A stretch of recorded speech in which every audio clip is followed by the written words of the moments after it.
Béni sois-tu, Père éternel, Dieu créateur de l'univers. Toi qui es celui qui est, entends ma prière. Toi, l'agneau de Dieu, celui qui ôte le péché du monde. Dont ton regard de miséricorde vers nous. Oui, Esprit Saint, tu es vivant. Oui, Esprit Saint, tu es vivant. Oui, Esprit Saint, tu es vivant. Béni sois-tu, éternel notre Dieu, Dieu créateur de l'univers, Dieu créateur de toutes choses. Devant toi encore en cet instant, Père éternel, j'élève ma voix pour te supplier de tourner ton regard de miséricorde vers moi, ton humble serviteur, et vers ton peuple qui va écouter, Seigneur Jésus-Christ, ta parole. Que tous ceux et celles, Seigneur Jésus-Christ, qui écouteront cet audio, qui auront l'occasion de voir cette vidéo, en attendant ma voix, que leur cœur soit sanctifié, que leur esprit soit sanctifié, que leur âme soit sanctifiée, que leur corps soit sanctifié, que leur conscience, subconscient et inconscient soit sanctifié, que le sang de l'agneau les purifie et les délivre de tout mal par la puissance du Saint-Esprit. Ô Dieu, créateur de toutes choses, descends dans chaque cœur, fortifie les cœurs meurtris, fortifie la foi de chacun de tes brebis, guéris les blessures, régénère les cellules et agis puissamment afin que chacun de tes brebis, par la puissance du Saint-Esprit, au nom de Jésus-Christ de Nazareth, reçoive la guérison miraculeuse. Entends les supplications d'Israël, ton noble serviteur, moi, frère Dominique. Amen. Que la paix de notre Seigneur Jésus-Christ soit avec vous. Le volet 2 de ce message est celui-ci. L'Esprit Saint et sa manifestation qui peut nous rendre invincibles devant les attaques de l'ennemi. Vous savez, bienheureux frères et sœurs en Christ, que le bien existe, le mal aussi. Dieu existe et l'un des anciens, appelé communément aujourd'hui le reptile, pour ne pas le nommer, était d'abord un ange auprès du Seigneur. Comme je l'ai dit dans ma vidéo précédente, le message n'étant pas pour les néophytes, c'est-à-dire pour les jeunes, les débutants spirituels, je présume donc que chacun d'entre vous est déjà avisé et que vous savez que l'ennemi que nous combattons aujourd'hui sur la terre des hommes est le même ennemi qui jadis était un ange, mais qui a été chassé du royaume de Dieu et qui a pris place à un niveau du ciel que je vous révélerai très bientôt. Et depuis qu'il est arrivé sur cette terre, il n'y a plus de paix. Mais comment devenir invincible devant toutes ces attaques? Seul le Saint-Esprit, au nom puissant de Jésus-Christ de Nazareth, peut nous rendre invincibles. Car l'ennemi fonctionne avec l'esprit de groupe, divisé en 4 parties, les esprits de l'air, de l'eau, de la terre et du feu. Sachez ceci, lorsque vous êtes attaqué par les esprits de la terre, les esprits de l'eau, de l'air et du feu sont au courant. Voilà pourquoi est-ce que vous pouvez constater vous-même que les choses se suivent. Lorsque vous avez par exemple un petit souci d'électricité, vous allez vous étonner que dans la foulée, il y aura un petit souci de plomberie parce qu'ils fonctionnent en groupe. Lorsque le petit sorcier du quartier vous attaque, sachez qu'il y a également des sorciers de votre famille et les sorciers d'une autre ville ou d'un autre pays également qui vont suivre. Et seul le Saint-Esprit peut vous protéger contre toutes ces attaques. Mais pour pouvoir devenir ainsi invincible au nom de Jésus-Christ par la puissance du Saint-Esprit, nous avons des règles fondamentales à respecter. Aujourd'hui, les chrétiens se contentent de dire qu'ils croient en Dieu. Et ils pensent qu'en croyant en Dieu, en disant que je crois en Dieu, qui sont devenus invincibles, alors qu'en réalité, ils sont des proies faciles pour l'ennemi.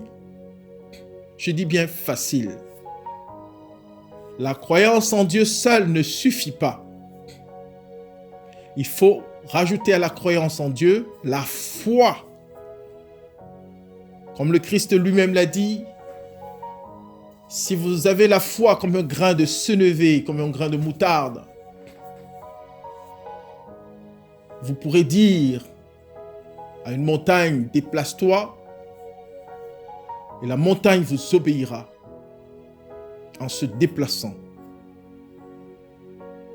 Cette parabole est claire. C'est que lorsque vous avez un gros souci qui est une montagne spirituelle devant vous, par exemple, Dieu ne vous a pas créé stérile, mais à cause de vos péchés, parce que dans votre jeunesse, sans entrer dans les détails, pour une raison ou une autre, vous vous êtes retrouvé dans une situation où vous avez fait évacuer de vos entrailles cet innocent. Peu de temps après, vous vous retrouvez dans une situation de stérilité. Donc le péché devient une montagne dans votre vie. Mais comment faire déplacer cette montagne? Telle est la question, n'est-ce pas? C'est ce que j'essaye de vous expliquer maintenant en vous disant ceci. Cette montagne ne peut être déplacée que par la foi, la croyance en Dieu et surtout la foi. La foi, et je rajouterai la discipline spirituelle. Voilà les 3 éléments qui peuvent vous permettre, sans aller voir qui que ce soit, je dis bien qui que ce soit, vous n'avez pas besoin d'aller voir tel ou tel représentant de Dieu. Parce que Dieu vit en vous. L'Éternel, notre Dieu, le Dieu créateur de toutes choses, le Dieu créateur de l'univers, vit en vous. Le problème des chrétiens d'aujourd'hui, c'est qu'ils ne connaissent pas la manifestation de l'Esprit Saint. Vous lisez la Bible, et la Bible vous dit que le peuple de Dieu est perdu par manque de connaissance. Moi, je vous dis que si vous apprenez à comprendre la manifestation de l'Esprit Saint